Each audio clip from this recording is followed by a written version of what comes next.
Assalamualaikum dan salam sejahtera. So, PDPR kita hari ini, kita akan masuk subtopik terakhir bagi bab tingkatan 4, iaitu subtopik 6.6, pembentukan imej oleh cermin sfera. Hari itu kita belajar pembentukan imej oleh kanta. So, yang hari ini kita bercerita tentang cermin sfera.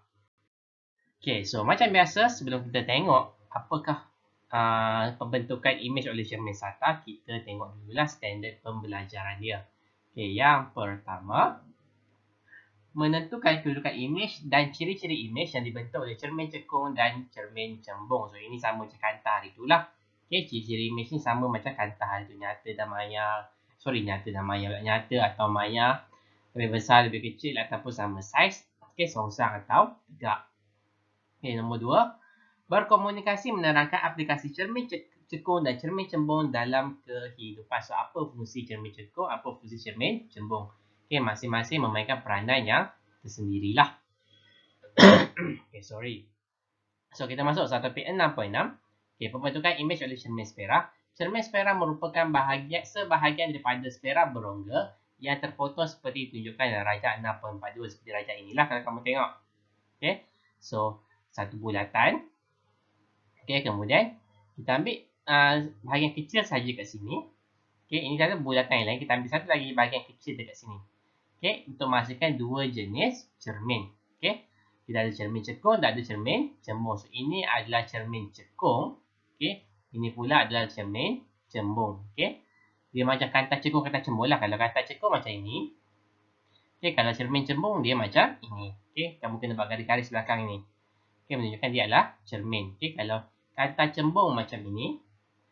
Okay, cermin cembung macam ini. Okay, ini perbezaan dia lah dari segi lukisan. Perhatikan gambar foto 6.8. Permukaan cekung dan permukaan cembung pada sudut keluli bertindak sebagai cermin cekung dan cermin cembung. Bolehkah anda nyatakan ciri-ciri imej yang terbentuk oleh permukaan cekung dan permukaan cembung sudut itu? So, kalau sudut, kalau kita dari tepi, okay, macam ni kan rupa dia. So, bahagian atas ini, okay, ini adalah kita boleh ibaratkan ini sebagai cermin cekung. Okay, manakala yang bawah ini, okay, adalah cermin cembung lah. Okay, so kita boleh nampak kat sini, permukaan cekung, okay, kita boleh nampak kat sini, imej itu adalah songsang. Okay, nampak tak kepala dia dekat bawah. Okay, tapi kalau kita pakai permukaan yang cembung, okay, ini belakang cermin, kita dapat imej yang tegak. Okay, itu adalah imej yang paling ketara lah. Okay, yang paling ketara. Okay, yang kita boleh nampak. Okay, mana lagi? Okay, ni. Rajah 643 pula menunjukkan medan penglihatan seorang pemerhati di hadapan sekeping cermin sata, cermin cekung dan cermin cembung yang bersaiz sama. Okay, kita tak belajar cermin sata. Saya rasa ini mungkin kamu belajar masa tingkatan 1 atau tingkatan 2 lah. Okay, tingkatan 3 tak ada benda ni. So, cermin sata tu cermin yang biasa kita tengok dekat cermin kamu lah, yang kamu selalu tampal dekat kalkulator. Kononnya cantik lah. Kamu tengok muka kamu kat situ. Okay, so kita nampak kat sini, kalau cermin sata, medan penglihatannya adalah sempit. Okay, manakala kalau kita menggunakan cermin cekung, okay, pemerhati dia kat sini ya. Mungkin kalau kamu tak perasan. Okay, medan penglihatannya adalah sangat sempit kalau pakai cermin cekung. Okay, maksudnya lagi sempit daripada cermin sata lah. Manakala cermin cembung pula, okay, medan penglihatannya adalah sangat luas. Okay, ini saya rasa kamu tahu jugalah. Okay, so nanti kita akan tengoklah apa fungsi cermin cekung, apa fungsi cermin cembung. Okay, ada masalah. Okay, rajah 6.44 menunjukkan istilah optik yang digunakan dalam gambar rajah sinar cermin sfera. Okay, cermin sfera ni merujuk pada cermin cekung dan cermin cembung lah. Okay, so kita ada kat sini paksi utama, pusat kelengkungan, jejari kelengkungan, titik fokus, jarak objek, jarak imej dan panjang fokus. Okay, kalau kita tengok sini, ini yang kita sudah tahu. Okay, ini ada kita belajar dalam subtopik yang sebelum. Inilah subtopik yang pembentukan imej oleh apa gitu? Kanta lah. Pembentukan imej oleh kanta, kita ada belajar hari ni. Okey, ini pun sama kita ada belajar juga. Okey, yang tak ada adalah pusat kelengkungan dan jejari kelengkungan cermin R. Okey, so ini pun kita tidak ada. So, kita tengok dulu paksi utama. So, apakah itu paksi utama? Paksi utama adalah kalau ini ada cermin, saya buat cermin cembung. Okey, ini saya lukis cermin cembung. Ini adalah paksi utama. Hilang pula. Ini adalah paksi utama. Okey. Yang ada titik PCF ini. Apa kan? CFP-nya. Okey, itu adalah titik-titik itu harus berada pada paksi utama. Okey, kemudian kita ada pusat kelengkungan C. Okey, pusat ini baikkan ini cembung, so pusat kelengkungannya kat sinilah. Apakah itu pusat kelengkungan? Okey, seperti dikata tadi cermin sfera. So kalau sfera ataupun bulatan, sfera lah kita guna. Okey, dia mesti ada pusat kan. So ini adalah pusatnya. Kiranya kalau kamu ajar ke lukis, kamu letak kat sini dia punya jarum, lepas tu kat sini dia punya pensel tu, kamu akan boleh dapat satu bulatan. Okey, kalau kamu buat, kamu akan dapat satu bulatan. Mula dekat sini, berakhir pun dekat sini jugalah. Okey, pusat kelengkungan C. Kemudian kita ada jejari kelengkungan cermin R. Jarak di antara kutub cermin sfera P dengan pusat kelengkungan. So, ini adalah pusat kutub. Ini kita ada belajar juga dalam yang kanta hari itu. So, dari sini ke sini, ini adalah R jejari lah. Okey, macam bulatan biasa, kita ada masalah sepatutnya. Okey, kemudian kita ada titik fokus. Okey, titik fokus satu titik yang terletak pada paksi utama cermin sfera. Untuk cermin cekung, sinar cahaya akan selari kepada sinar cahaya yang selari dengan paksi utama akan tertumpu pada titik itu. Untuk cermin cembung, sinar cahaya yang selari dengan paksi utama seolah-olah tercapah. Okey. Kat sini. So, inilah titik fokus dia. Okey, kita susun kat sini sajalah. So, macam biasa, kalau titik fokus, so ini ke sini, ini masih lagi panjang fokus. Okey. Masih lagi panjang fokus. Okey, jarak objek. Okey, jarak objek daripada kutub. So, kalau ini ada objek. So, ini adalah U lah. Okey. Kalau image yang dekat sini, ini adalah V.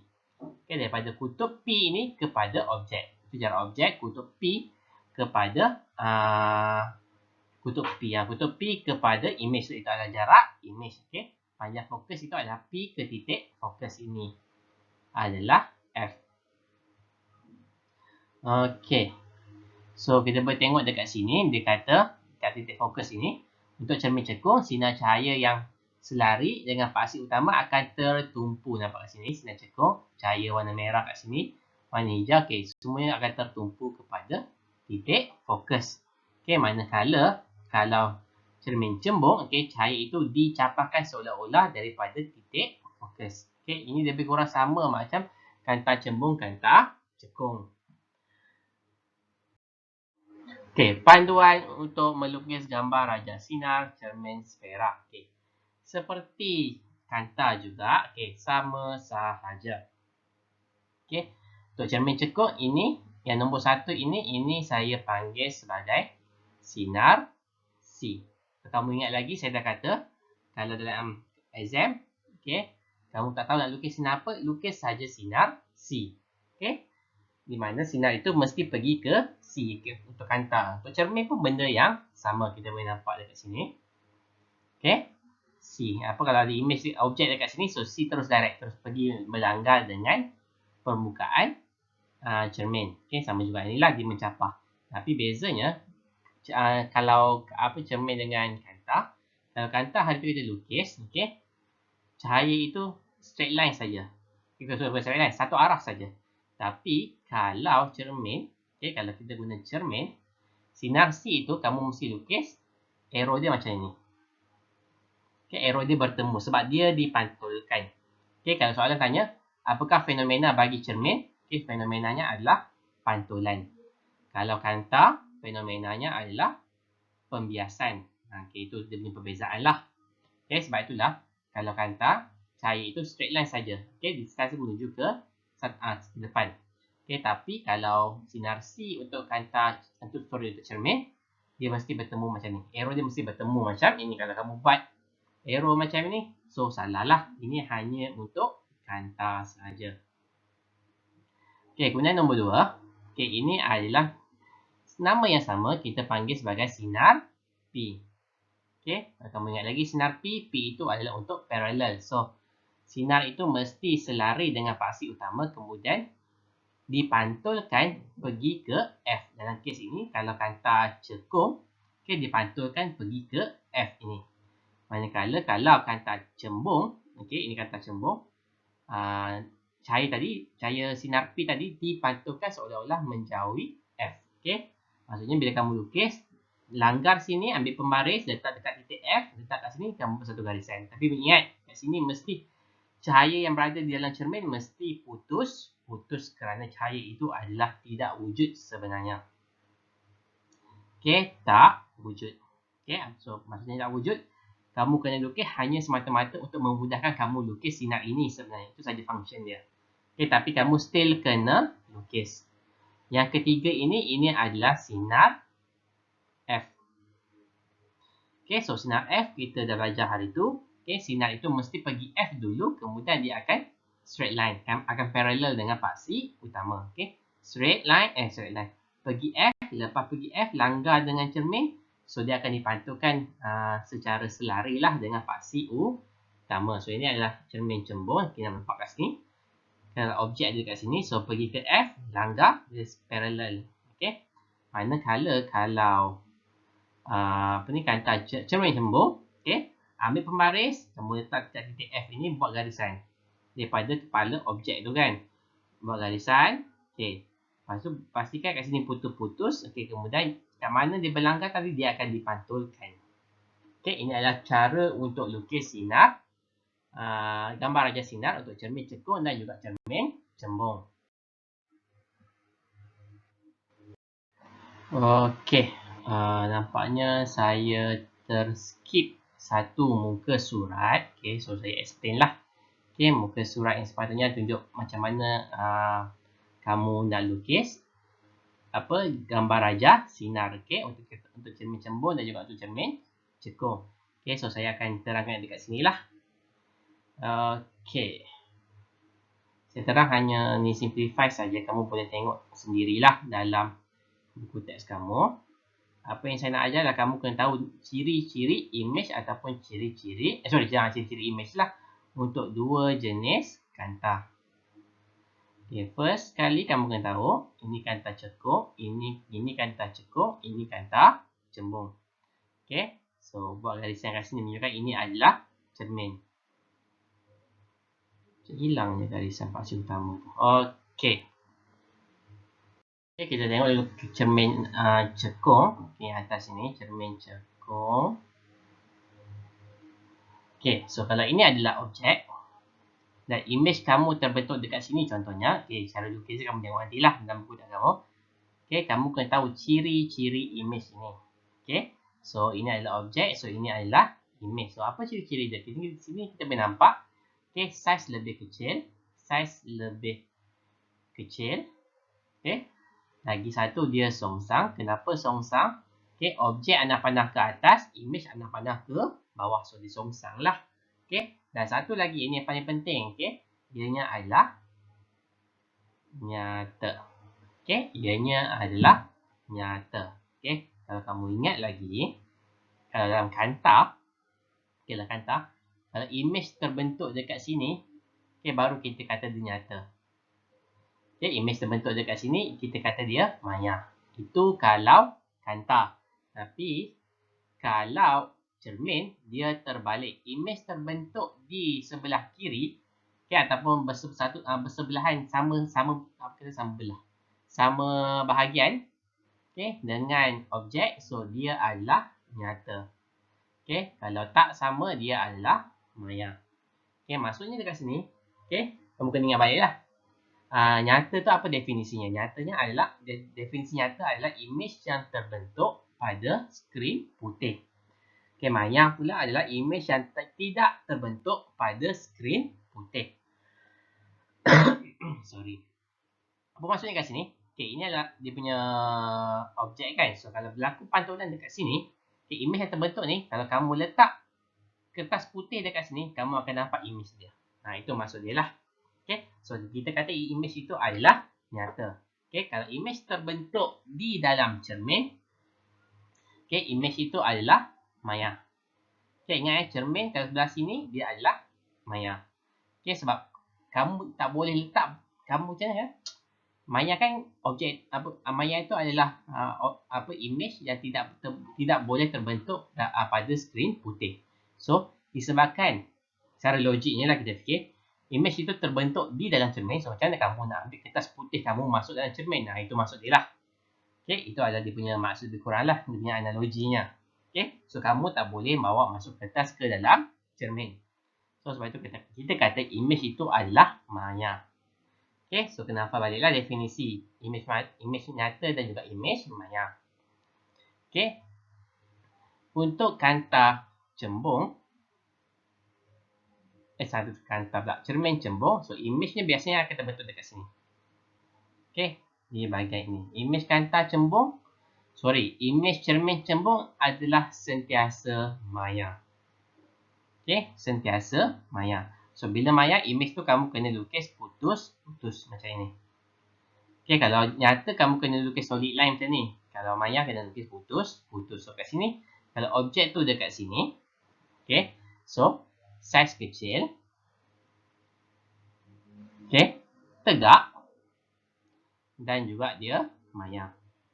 Okay, untuk cermin cembung, dia memang akan menghasilkan image yang mempunyai 3 ciri ini saja. Okay, dia tak akan berubah.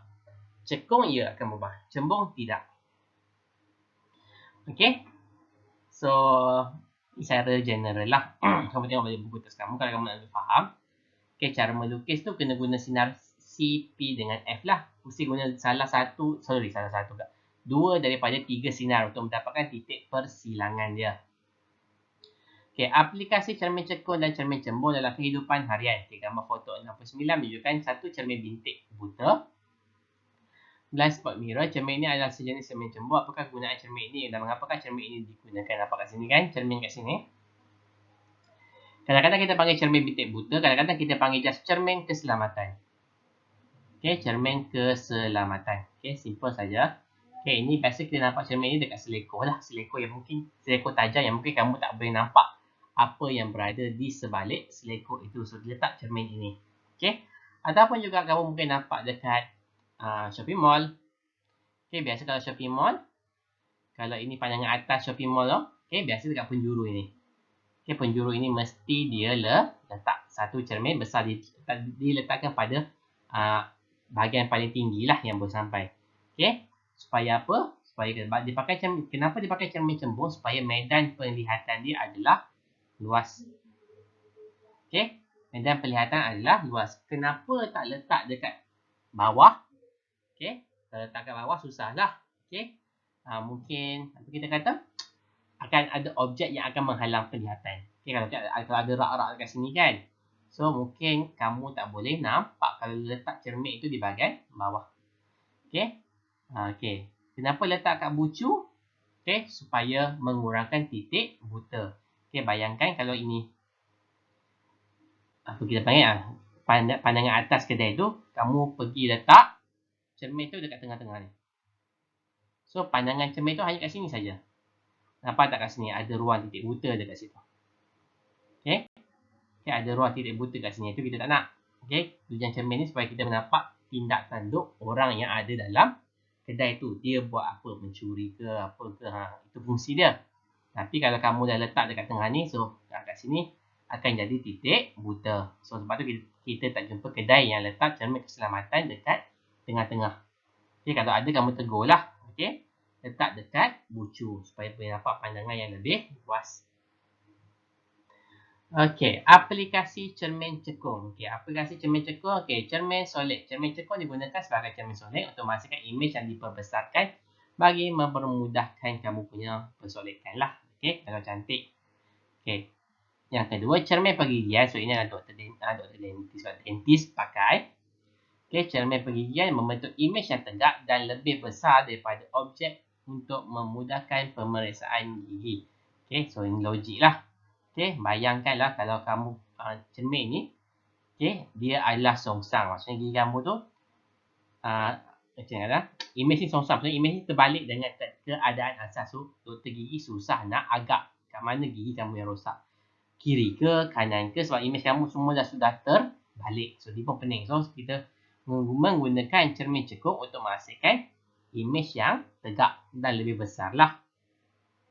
Okay, pemantul dalam lampu cahaya kereta. Okay, cermin parabola cekung digunakan sebagai pemantul dalam lampu hadapan kereta untuk mengekalkan keamatan cahaya daripada jarak yang jauh. Terutama semasa memandu kereta pada waktu malam. Okay, ini kan kereta kan. Kalau kamu kaya, okay, kamu pecahkan lampu kereta ayah kamu akan nampak. Okay, saya buat macam ni lah. Simple saja saya lukis. Okay, ini mentol. Okay, kemudian dekat belakang mentol ini ada cermin. Okay, apa fungsi cermin adalah untuk mematungkan cahaya. Bila mentol ni menyala, okay, contoh macam ini. Okay, dia menyala. So, apa yang berlaku? Cahaya yang kena pada cermin ni akan dipantulkan ke depan. So, keamatannya adalah lebih terang lah. Okay, berbanding tanpa ada pemantul. Okay, itu tujuan dia. Aplikasi cermin cembung dalam kehidupan seharian. So, ini tadi kita cerita dah. Okay, biasanya di sila tajam cermin keselamatan jalan tadi. Okay, kan? Kemudian cermin keselamatan juga, tetapi di dalam bangunan ini pun saya dah sentuh tadi. Okay, dan last sekali adalah cermin pandang belakang kenderaan ni lah. Back view ke silap saya nama the back view mirror. Okay, cermin pandang belakang menyediakan medan penglihatan yang luas untuk membolehkan pemandu melihat kenderaan yang datang dari arah belakang. Okay, ini yang itu sajalah untuk subtopik kali ini. So, kita tengok latihan formatif 6.6. Okay, 1. Rajah 6.47 menunjukkan seorang murid yang melihat ke arah sebuah cermin sata dan cermin cembung yang sama saiz. A. Lengkapkan lintasan cahaya untuk kedua-dua jenis cermin ini. Okay, ini ada tadi dalam buku teks kamu. Jenis cermin manakah yang dapat menghasilkan medan penglihatan yang luas? Okay, ini pun ada tadi. Nombor 2. Adalah yang memegang sebatang sudu keludi yang berkilat dengan bahagian belakang permukaan cembung menghadap matanya permukaan cembung. Okay, kira-kira 30 cm daripada mata. Beliau dapat melihat imej tegak dirinya. Namun, apabila sudu diubah supaya bahagian hadapan permukaan cekung sudu itu menghadap matanya, imej seorang diperhatikan. Terangkan kejadian tersebut. Ini kamu kena cakap lah. Okay. Bahagian depan belakang itu bertindak sebagai kanta cembung. Okay. Kalau kamu rasa soalan macam ni, kamu rasa susah nak explain. Okay, soalan macam ni kamu susah nak explain. Dalam fizik, dia boleh, kita boleh kata macam ada special case lah. Okay, special case macam mana? Okay, kamu boleh lukis. Okay, kamu boleh lukis. Nombor A ni saya rasa kamu boleh terlukis lah. Kalau kamu lukis, mungkin lagi mudah kamu nak explain. Okay, so apa yang kamu kena lukis? Okay, kanta cembung, kanta cekung. Okay, kamu letaklah. Ini adalah Adelia tadi. So, kamu pilih yang mana-mana imej untuk kanta cembung. Kanta cembung dan kanta cekung yang kanta cembung dan kanta cekung tadi. Okay, ini cembung. Ini cembung. Ini cekung. Geram pula saya ni. Okay, so pilihlah mana-mana. Kena tukar dua-dua lah. Okay. Ya Allah, ya Tuhanku. Okay, untuk cermin cembung ni kamu pilihlah mana-mana gambar rajah sinar yang ada dalam buku teks. Okay. Kamu lukis gambar rajah sinar dia untuk mendapatkan, kalau cermin cembung ini sepatutnya adalah mendapat imej yang tegak. Okay, imejnya mesti tegak. So, kamu boleh lukis gambar rajah ini. Kemudian kamu terangkanlah apa ciri-ciri kamu kata bahagian belakang sudu bertindak seperti cermin cembung. Okay, titik. Lepas kamu lukis ni, habis semua garisan sinar-sinar semua tu kamu dah habis lukis. Jangan lupa ni lah. Lupa nak cakap. Ni adalah 30 cm. Okay, kamu tak payah buat 30 lah, buat 15 cm ke lebih kurang macam tu lah. Okay, kamu lukis ini gambar rajah sinar dan lengkap. Pastikan imej yang kamu buat tu mesti dapat imej yang tegak. Okay, imej yang tegak. Okay, kemudian kamu explain bahagian belakang sudu bertindak sebagai cermin cembung. Menghasilkan imej yang berciri apa-apa. Macam itulah. Kata cekung pun benda yang sama. Kamu buat. Okay, 30 cm. Kamu jangan lupa buat garisan ni ya. Pantulan itu akan actually pantulan itu berlaku dekat paksi kanta yang garis yang putus-putus saya lukis ni. Kalau kamu lukis, okey, macam ni, langgar paksi ni, baru dia dipantulkan. Okey, jangan lukis macam ini.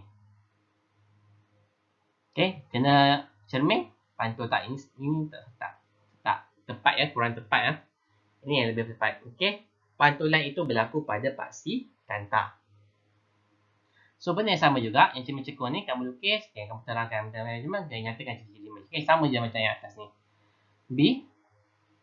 Okay, mengapakah imej tegak tidak dapat dilihat pada permukaan hadapan sudut itu pada jarak tersebut? Mengapakah imej tegak tidak dapat dilihat pada permukaan hadapan sudut itu pada jarak tersebut? So, kat sini, kerana imej itu, kena kamu ketahuilah, kena fikir, maya ke nyata? Okay, maya ke nyata? Itu kamu kena tahu. Okay, so itu sahaja untuk tahun ini. So, dengan ini tamat sudahlah silibus kamu. Ini adalah silibus yang terakhir. Okay, so daripada bab 1 sampai bab 6, okay, memang kamu hanya ber-PDPR sajalah. Okay, so pesan dekat kawan-kawan kamu. Tolong siapkan tugasan. Okay. Tolong siapkan tugasan. Okay, so soalan untuk hari ini macam biasa. Hantar tugasan tadi tu sebelum pukul 5 petang ni. Okay, make sure juga tulis nama dengan kelas kamu dan serta jawapan untuk soalan yang saya nak bagi ni lah. Okay, soalan yang pertama. Okay, soalan yang saya dah pernah soal kamu. Nyatakan definisi imej maya dan imej nyata. Okey, nyatakan definisi imej maya dan imej nyata. Soalan yang kedua. Nyatakan dua tempat yang paling sesuai, okey, untuk meletakkan cermin keselamatan. Okey, untuk meletakkan cermin keselamatan di dalam kedai. Okay, nyatakan ciri-ciri, dua ciri tempat yang paling sesuai untuk meletakkan cermin keselamatan. Okay, tadi pun saya dah bagi tahu dah. Okay, cermin keselamatan mesti letak dekat mana. Okay, macam mana kedudukan dia. Okay, ada dua ciri tempat yang paling sesuai. Okay, so dengan ini tamat sudah silibus kamu. So, saya harap kamu fahamlah dan tidak mempunyai sebarang masalah yang melampau. Okay, apabila sekolah dibuka. Okay, mungkin tahun depan. Okay, bila saya pun tak pasti lagi. Okay, itu sahaja untuk hari ini. Sekian. Terima kasih. Bye-bye.